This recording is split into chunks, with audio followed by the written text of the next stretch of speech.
이번 논란이 판사의 정치적 성향을 꼬투리 잡아 사법권 독립이나 국민 신뢰를 훼손한 위험한 일인지 대법원이 확실히 답해야 한다.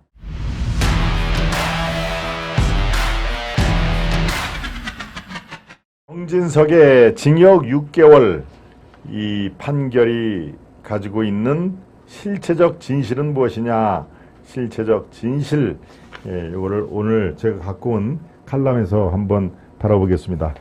거듭 말씀드린 대로 제가 갖고 온 칼럼은 이대로 여기에 적힌 내용이 100% 맞으니까 우리가 이런 식으로 생각을 해야 됩니다 라고 얘기를 하는 게 아닙니다. 그러니까 가장 논쟁적이고 찬반 그 시각이 가장 아주 각이 서는 그런 내용을 제가 갖고 온다는 것을 말씀을 드립니다. 오늘 중앙 칼럼인데요. 문병주 논설위원, 문병주의 시선, 이런 것을 제가 지금 다뤄보도록 하겠습니다. 칼럼은 이렇게 시작합니다. 대한민국 법정이 매우 혼란스럽다. 방청석에서 배우자가 피고인 남편, 이화영 얘기를 하는 거죠. 피고인 남편을 향해 정신 똑바로 차려라 하고 훈계를 하고 재판 중 변호사가 사임하고 퇴장하는 이상한 일이 벌어졌다. 이재명 대표에 대한 검찰의 수사와 신병 처리를 지연시키려는 전략이라는 해석이 나오고 있고, 한동훈 법무부 장관은 마피아식 사법 방해라고 맹비난했지만 법원은 이러지도 저러지도 못하고 있는 실정이다. 최근에 한 판결이 도마 위에 올랐다. 박병곤 서울중앙지법 판사가 고 노무현 대통령과 부인 권양숙 여사에 대한 허위 사실을 페이스북에 올려 명예훼손한 정진석 국민의힘 의원에 대해 징역 6개월을 선고하자 비판이 쏟아졌다. 검찰이 벌금 500만 원 약식 명령을 청구했음에도 판사 개인의 정치적 성향이 반영된 과한 형량이라는 주장이다. 일부 시민단체는 박 판사가 정치적 중립을 지키지 않았다면서 국가공무원법 위반 및 직무 혐의로 검찰에 고소를 했다. 이런 판결을 내린 판사를 고발을 했다는 얘기입니다. 형량만으로만 보면 박 판사의 판결은 양형 기준에서는 벗어나지 않는다. 정식 재판하기로 결정한 것도 그가 아닌 전임 재판부였다. 정보통신망법 위반에 의한 명예훼손의 경우 양형위원회가 제시한 기본 형량은 징역 6개월에 1년 4개월 고 범주이다. 다만 진지한 반성, 피해의 회복, 피해자의 선체 요구 등 감경 요소가 반영이 된다면 그보다 형량을 낮출 수는 있게 돼 있다.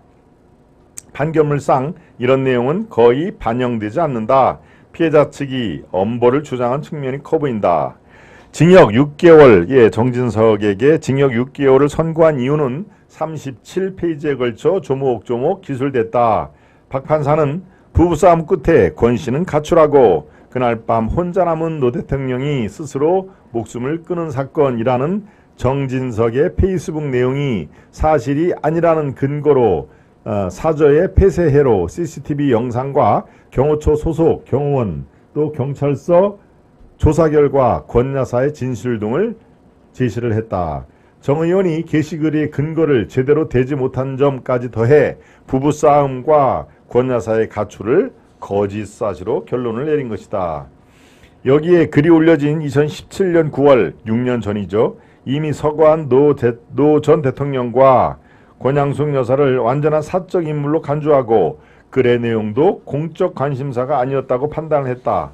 공적 인물도 아닌 사람들의 개인 사적인 일에 대한 거짓 내용을 게시했으니 확실한 명예훼손이 성립한다.